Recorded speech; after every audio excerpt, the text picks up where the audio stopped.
စူဇန်လေးလာသိရှိခြင်းကကျွန်တော်လူ့ဘဝအတွက်အင်မတန်လိုအပ်တဲ့ဂုဏ်အင်္ဂါတစ်ခုဖြစ်ပါတယ်။တင်ယူတဲ့အထက်မှာအများအဖြစ်သူများစီကမေးပြီးအဖြေရတဲ့နည်းနဲ့တင်ယူတာများတယ်။ငယ်တဲ့ချိန်မှာမိဘတွေအမေတွေကလက်ထပ်သင်ပေးတယ်။ကိုယ့်အကိုစကားပြောပြီးစဉ်းစားတတ်တဲ့ချိန်ရောက်ရင်ကလေးတွေကမိခွန်းတွေတအားမေးတတ်တယ်။ဖြေလို့ကိုမနိုင်ဘူး။ဒီကကြလဲစိတ်တူစရာဘာတွေရှောက်မေးမှမသိဘူးဆိုပြီးတော့ကလေးတွေအတွက်အချိန်ပေးပြီးစူဇန်လေးလာတာကိုတင်ပေးခြင်းကောင်းရာကိုတင်ပေးတာကသူတို့တဘဝလုံးအတွက်ကဒါသူတို့ကိုကောင်းမွန်လမ်းကြောင်းပေါ်တင်ပေးလိုက်တာအဲ့ဒီမိဘရဲ့တုန်သင်ချက်မိသားစုတိုင်းတာတစ်ခုပဝန်းကျင်ကပဲရာသက်ပံသွားတယ်စာသင်ကျောင်းတက်လို့စာသင်ကျောင်းမှာစာတစ်ခုပဲသင်ပေးတယ်တက္ကသိုလ်ရောက်လို့ဘယ်ဘာသာရွေးမလဲအဲ့ဒီရွေးချယ်တဲ့ဘာသာကိုသင်ပေးနေတာအကုန်လုံးသင်ပေးနေတာမဟုတ်ဘူးအဲ့ဒီမှာသိပ္ပံဘွဲရတယ်မာစတာဘွဲရတယ်ဒေါက်တာရိတ်ရတယ်ပညာဆိုတာက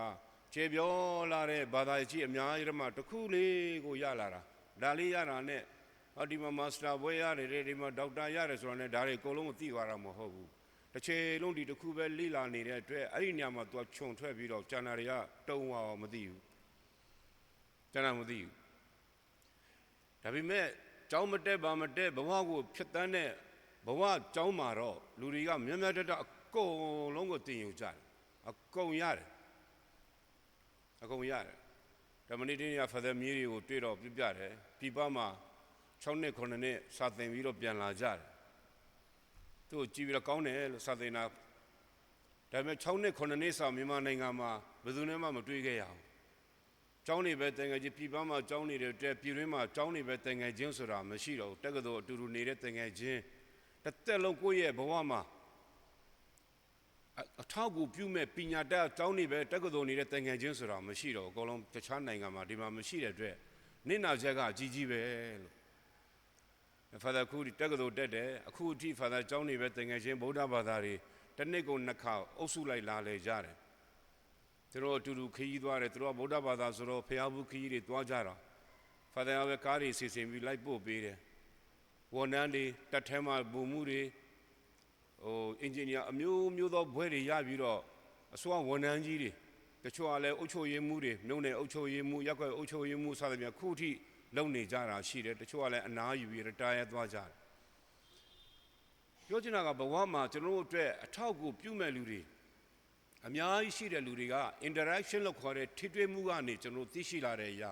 လူဘဝကိုရှင်သန်ဖို့အရေးကြီးတဲ့အရာတစ်ခုဖြစ်တယ်ဒီထဲမှာသူများပြောတိုင်းလည်းမပါဘဲနဲ့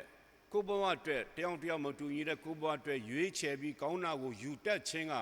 ကိုယ့်ရဲ့ဉာဏ်မျှော်မြင်ဒါအဲ့ဒါအရေးကြီးဆုံးပဲဉာဏ်အမျှော်မြင်ရှိရတယ်ဒီနေ့ကျမ်းစာတစ်ခုကမင်းများသိရှိခြင်းဆိုင်ရာနဲ့နောက်တစ်ခုကဉာဏ်မျှော်မြင်ကြီးမားခြင်းသတိထားရမယ်ဆိုတဲ့အဲ့ဒီနှစ်ချက်ကျမ်းချက်နှစ်ချက်ကကျွန်တော်တို့ကိုသတိပေးလျက်ရှိနေတယ်ပထမကပညာပါရမီကျမ်းပညာရှိတာမရှိလားနော် wisdom လို့ခေါ်တယ် wisdom ဉာဏ်ပညာပါရမီပေါ့နော်အဲ့လိုမျိုးအဲ့ဒီထဲမှာလူတွေအထက်မှာတဲ့အကုန်လုံးကိုဘုရားသခင်ကမွေးကြတဲ့လူရလို့ဖြစ်လာကြတဲ့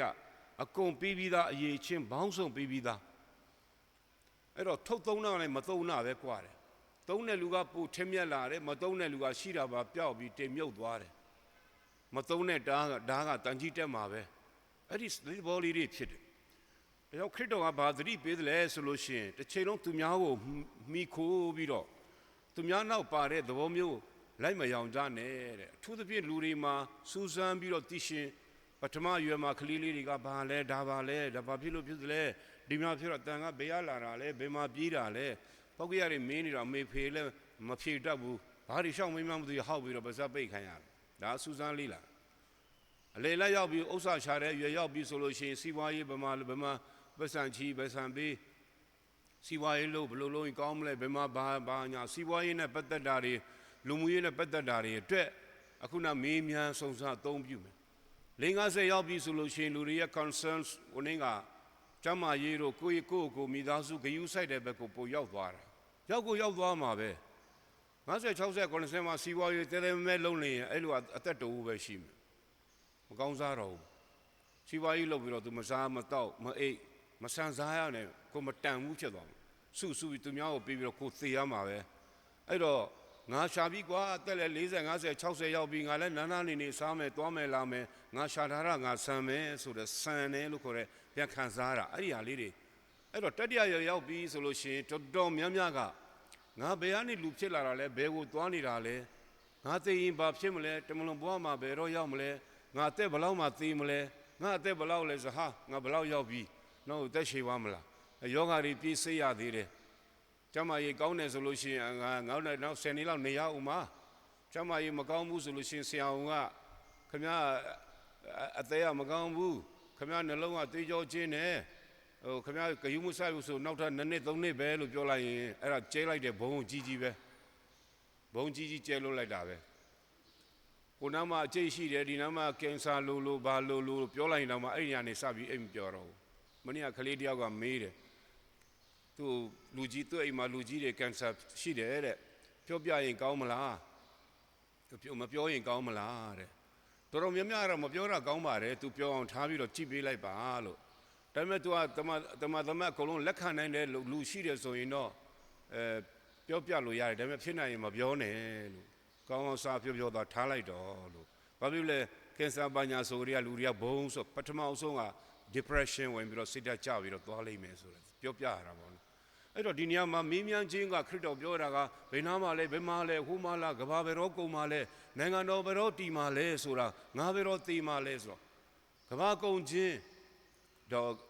့ပြတ်သုံးခြင်းကနည်းနည်းရှိတယ်တခုကကိုယ့်ရဲ့ဘဝပြီးပြီကိုယ့်ရဲ့ကဘာကုန်တဲ့နေ့ကိုသေတဲ့နေ့ပဲလေကဘာကုန်ပြီပေါ့ကဘာကြီးပြက်မပြက်ရင်လည်းကိုပြက်လည်းပြက်သွားတာပဲအဲ့တော့နှစ်ဖက်စလုံးမြင်မဲဆိုလို့ရှိရင်ကိုယ့်ရဲ့ကဘာပြတ်သုံးခြင်းပြီးဆုံးခြင်းကတော့ကိုသေတဲ့နေ့ကသေကြတယ်ဟိုကဘာကြီးကမိုးတိမ်ကိုစီးပြီးသခင်ဗျာကြွားလာပြီးတော့တကဘာအလုံးပျက်စီးတယ်ဆိုတာကတော့ဒါကမရတဲ့အနာဂတ်တစ်ခုဖြစ်တယ်ခမန်းလို့ရတဲ့ဂျိုနက္ခတ္တတစ်ခုတိုက်ပြီးတော့ပျက်စီးသွားတာကဘာပြက်တာဖြစ်နိုင်တယ်ကဘာကြီးလည်းပြက်ဖူးတယ်ပြန်ပြီးတော့ပင်တွေဖြစ်လာတယ်လို့ယူဆကြတာပေါ့နော်မျိုးရှိဒါကျွန်တော်တို့ပူမဟုတ်ဘူးနိုင်ငံတော်ဆိုတဲ့ခရစ်တော်ရဲ့နိုင်ငံတော်သူပြောတယ်မင်းတို့အခုမြင်ရမှာမဟုတ်ဘူးတဲ့ငါနိုင်ငံတော်ဘုရားသခင်နိုင်ငံတော်ကိုနောင်လောင်နောင်သားတွေမြင်ရမယ်ဆိုတဲ့ဤနိုင်ငံတော်ကဆိုတော့ကမေတ္တာတရားလွမ်းတဲ့ကဘာကြီးတရားမျှတခြင်းတော့ရှိတဲ့နေရာလူတွေပျော်ရွှင်ဝမ်းမြောက်တဲ့နေရာဖြစ်တယ်လူတွေမပျော်ကြဘူးဆိုတော့တရားမျှတမှုမရှိဘူးမတရားမှုတွေများနေတယ်ငြိမ်းချမ်းသာယာခြင်းမရှိပရိပက္ခတွေတိုက်ပွဲတွေစစ်တွေတစ်ချိန်လုံးဖြစ်နေတဲ့နေရာကဘုရားသခင်နိုင်ငံတော်တည်တဲ့နေရာမဟုတ်ဘူးမေတ္တာတရားရှိတဲ့နေရာကိုမဟုတ်ဘူးအဲ့ဒါလောကရဲ့ငရဲတစ်ခုပဲဖြစ်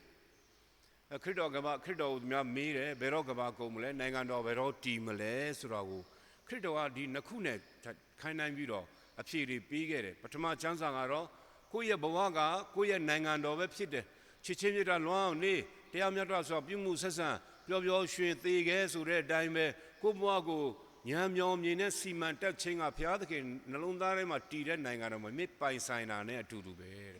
ဲသူများကိုတစ်ချိန်လုံးမှီနေတာကလည်းကိုယ့်ဘဝတစ်ခုလုံးကိုဖက်နဲ့ထုတ်ပြီးသူများကိုအပ်တာနဲ့အတူတူပဲအထက်ကနေဆိုဟိုဆရာကဟိုဟာပြောတာဒီဆရာကဘလို့ဟောတာဟိုဆရာကဟိုဟာဒီဆရာဒီမြနောက်နေဖုတ်ကနေကောင်းကြီးပေးပါအဆုတောင်းပေးပါကျွန်တော်ဟိုနေ့ဖြစ်တာဘာဖြစ်တာညာဖြစ်တာဆိုကျွန်တော်ခုနဖះเจ้าသွားရင်းနဲ့ဟတ်ချိုးနဲ့နှာခေါက်တော့နာချီးတာကောင်းကြီးပေးပါဘာဖြစ်လဲမသိဘူးဒီတဲ့ပြောရင်ရည်စရာတွေအများကြီးပဲဖះဘေးရနဲ့ဟိုသူများကိုမိခိုသွားလဲဟိုမသွားဘူးဟိုဆရာဒီဆရာဆိုမိခိုသူဖြစ်သွားတယ်ဒီပတ်သွားပြီးတော့ကောင်းကြီးပေးပါဆုတောင်းပေးပါဆိုတော့နောက်တစ်ပတ်ဆိုကောင်းကြီးပေးပါဆုတောင်းပေးပါနဲ့ဖြစ်လာပြီဒီကျမ်းစာကိုလေးနဲ့စဉ်းစားဆောက်ရှုမယ်ဆိုလို့ရှိရင်လူတိုင်းကကိုယ့်ဘဝရဲ့အရှင်သခင်ဖြစ်တယ်ကိုဆူတောင်းနဲ့ကိုယ့်အကိုဖျားနဲ့ကိုတိဆောက်တဲ့ဘဝတို့ကိုပိုင်ဆိုင်ရမယ်သူများလက်ထက်မှာထိုးမအပ်ရအောင်တခါလေဖာသာဒီမှာကောင်းကြီးတွေပေးပြီးတော့မွေးနေ့အထူးနေ့တော့ကောင်းကြီးတက်လာပေးကြတာဒါတော့ဟိုမကြိုက်တာတော့မဟုတ်ပါဘူးအလကားနေဟိုနာကောင်းကြီးတစ်ခါပေးပြီးတော့ဟိုနာတစ်ခါတွေ့တာဖာသာကောင်းကြီးပေးပါဆိုကောင်းထိုးလို့လာပြီးတော့အန်ဒီတို့ကျွန်တော်မိစားမှလည်းဆူတောင်းပေးပြီးကောင်းကြီးလည်းပေးပြီးလို့နောက်ခုမှလည်းပြီးပြီးတော့ဘုန်းကြီးเจ้าမှလည်းပြီးပြီးလို့ဟိုလမ်းထဲမှာတွေ့တော့တခါကျွန်တော်ကောင်းကြီးပေးပါဆိုတော့မများလုံးဘူးလားလို့ဘုန်းကြီးကကောင်းကြီးပေးပါတော့မှကစီနေတယ်ကစီမနေပါဘူးခမားကိုကြည့်ရတာမိခိုဖြစ်နေတယ်တစီစီနဲ့ဘာတွေဖြစ်နေတာလဲဖះရှိကိုပြီးကောင်းကြီးခံပြီးမရက်တီပြီးတော့ဘာကိုဖျက်တမ်းရဲကြီးသွား go in peace to ငြိမ်သက်စွာဘုရားသခင်လူကိုစေခံရသွားကြပါလို့ဘုရားသခင်ဆေလို့လိုက်ပြီးသာသနာတော်ရဲ့တရားဝင်ဆေလို့ခြင်းကအဲ့ဒါပဲ ပွဲတော်ပြီးပါပြီအခုချင်းကျင်ညာအပ်ပါသည်လို့ကျင်ညာတဲ့နေရာမဟုတ်ဘူးငြိမ်သက်စွာနဲ့ပြန်သွားကြအဲ့ဒါဆေးလို့ချင်းကသာသနာတိုင်းမှာဆေးလို့ချင်းပဲဖြစ်ဒီနေ့ပိုလန်နိုင်ငံမှာရှိတဲ့ဂျူးရာဘိုင်ဘောနော်ဆရာကြီးသူစီကိုအင်္ဂလန်နိုင်ငံအဲ့တဲ့တယောက်သူစီသွားလေ့လာခြင်းနဲ့နာမည်ကြီးရာဘိုင်ဂျူးဆရာကြီးသူပိုလန်နိုင်ငံရောက်ပြီဆိုလို့ရှိရင်ပေါလောစကီနိုင်ငံမြို့ကိုရောက်ရင်အဲ့ညကိုရောက်သွားကြည့်မယ်ဆိုလို့စိတ်ကူးထားတဲ့အတိုင်းသူစီဒီနေ့အရောက်သွားခဲ့တယ်သူ့အိမ်ကိုရောက်တဲ့ချိန်မှာရိုးသားတဲ့အိမ်တစ်ခုမှာအိမ်ကအခမ်းမကြီးတစ်ခု hall type ဘာမှအပိုရှံမရှိဘူးတအိမ်လုံးတစ်ခမ်းပဲအဲ့တော့သွားကြည့်လို့ဆိုကိုလုံးစာအုပ်ကြီးတွေဘီရိုကြီးတွေစာအုပ်ဘီရိုတွေအပြည့်ပဲအလဲမှာဘွဲလေးတစ်လုံးနဲ့ bench တယောက်ထိုင်တာမဟုတ်ရှေပေါ့နော် bench ဒီလိုတစ်ခုရှိတယ်အဲ့ဒါပဲသူစကားပြောခဏကြာတော့သူ့ကိုမေးတယ်ဆရာကြီးရာဘိုင်တဲ့အိမ်မှာအကုန်လုံးဒါပဲလားတဲ့အဲ့ဒါနဲ့ဘာမေးတာလဲတဲ့ခင်ဗျဗရိဘောဂတွေဘာမှဘီရိုတို့တစ်တာတို့ဘာမှမတွေ့ဘူးတဲ့ဒါပဲလားတဲ့ကုန်းတဲ့ဟိုလူကသူ့ကိုမြန်ပြီးခင်ဗျားရောဘာရှိလို့လဲတဲ့ဟိုလူကလာတဲ့လူကိုမေးတာခင်ဗျားကဘာရှိလဲတဲ့ကျွန်တော်ကအင်္ဂလန်လာတဲ့ဧည့်သည်လေးတဲ့ tourist ဆိုတော့ကျွန်တော်ကဘာမှလဲတဲ့ကျွန်တော်လက်ပလာကျွန်တော် tourist ကျွန်တော်ဘာရှိမှလဲတဲ့ငါရောဘာထူးလဲတဲ့ငါရောဘာရှိမှမလို့လဲသူလည်းအတူတူပဲကြောင်သွားတယ်ဒီလူကဟဲ့ကောင်ငါလည်းလောကမှာခရီးသွားနေတယ်ငါလည်းခရီးတယ်ပဲမင်းလည်းခရီးတယ်ပဲမင်းအင်္ဂလန်နဲ့ဒီယူလာတယ်ငါလူပြန်နေနတ်ပြည်ကိုသွားတယ်ငါလည်းခရီးတယ်ပဲအားလုံးလောကခရီးတယ်ဆိုတာအဲ့ဒါပဲဖြစ်တယ် pilgrims ဒါပေမဲ့မျော်လင့်ချက်ရှိသော pilgrims of hope ဆိုတာကဒီနေ့ jubilee နဲ့ဆောင်ဖို့မျော်လင့်ချက်ခရီးတယ်ဆိုတာအဲ့တော့မျော်လင့်ခြင်းကိမဲ့ဆိုတာခရီးဘဝကိုတနေ့သွားနေတဲ့လူနဲ့မျော်လင့်ခြင်းရှိတဲ့လူနဲ့မတူဘူးတမန်ကျမ်းစာရဲ့ခွန်အားယူပြီးမျော်လင့်ခြင်းနဲ့နေ့တိုင်းဘဝဖြတ်သန်းပါကိုယ့်ဘဝကိုပိုင်ဆိုင်ပါသူများလက်ထက်မှာထိုးအပ်ပြီးတော့ဟိုမှာဒီမှာခရစ်တော်ဒီမှာခရစ်တော်ဟိုမှာနိုင်ငံတော်ကြွားပြီးဟိုမှာကဘာပြက်ပြီးဗျာများနေနဲ့တစ်စက္ကန့်တစ်မိနစ်မဆုံးရှုံးစေနဲ့တရက်နှစ်ရက်ငါကင်ဆာဖြစ်ပြီးဆိုတဲ့စိုးရိမ်စိတ်မျိုးနဲ့ဒီနေ့ကနေစပြီးတော့တေရောက်မှာကနောက်10နှစ်မှဒါတွေခေါင်းထဲထည့်ပြီးဒီနေ့ကနေစပြီးတော့တေတဲ့လူလိုဖြတ်သန်းပြီးသွားမနေနဲ့နောက်ဆုံးအထိဘုရားရှင်ငါတို့နဲ့အတူရှိနေတယ်ခွန်အားပြည့်ရှိနေတယ်ငါတို့လမ်းရှောင်းမှာဒုက္ခနေနိုင်လဲကားတိုင်းထိုင်တော်လဲဒီခရစ်တော်ပဲလူတွေကိုမုတ်ဖက်ပြီးကြွေးတော်လဲဒီခရစ်တော်ပဲတရားတော်နာဟောတာလဲဒုရဲ့ခရစ်တော်ပဲဖြစ်တယ်ဒီဘုရားသခင်၌ကိုယ့်ရဲ့တာသမီဆိုတဲ့ဂုဏ်၌အောင်မြင်စွာဘဝကိုဖြတ်သန်းနိုင်ရန်ကြိုးစားကြပါစို့